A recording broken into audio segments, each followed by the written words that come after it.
The Acacia griseum in winter, the paperbark maple, is looking fantastic. I really like this tree. You can see the lovely shaggy foliage, not foliage, bark.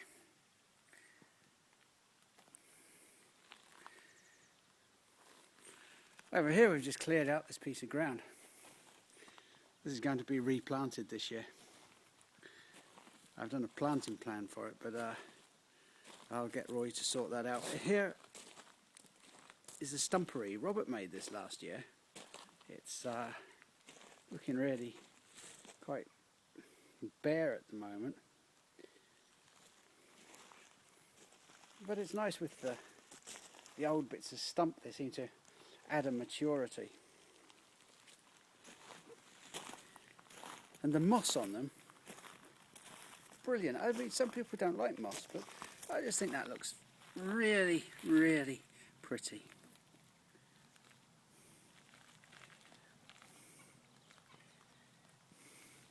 In the centre of this garden is a very old Japanese cherry.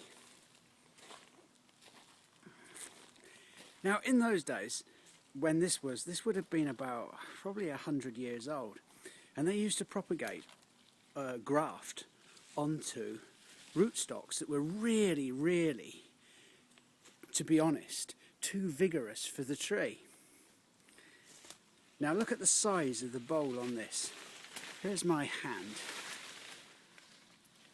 Now this is at least 1.5 foot across. Now that would have been the rootstock. Again, as it's about 7 feet off the ground, so it was grown as a standard tree. But look here. Now that's the main stem from the actual cherry itself. This what would be what we call the scion wood. But you can see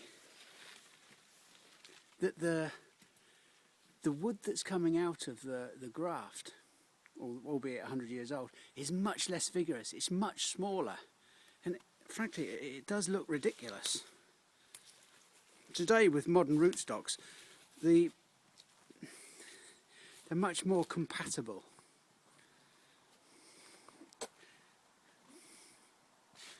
You can see you go from 1.5 foot, well, probably much bit more than that, to this little bit of wood coming out the top.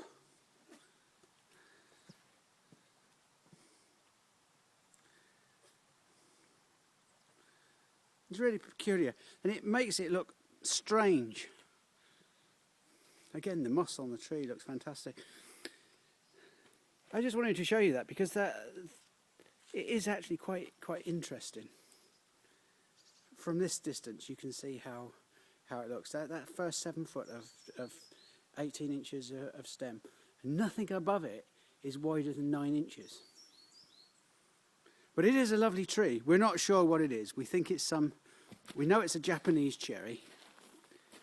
And it's a bit too old to be Kanzan, I think. But it's lovely. Now the 5 bamboo poles. Look at that. We didn't know what to do with this bit of garden, so we made a representation of the Japanese jiaotua. It was a Japanese lion, supposed to have 5 heads, and each head represented one of the elements: fire, earth, water, and air. The 5th element, or the 5th head, or the 5th bamboo pole in this case, represents Jiling. Jiling is the representation of the mythical energy that floats between all of these elements. That's a load of bollocks, really. We just had 5 bamboo poles we couldn't sell and didn't know what to do with them. Oh well. Hey, I tell you what, visitors love all that. Get locked up one day for that.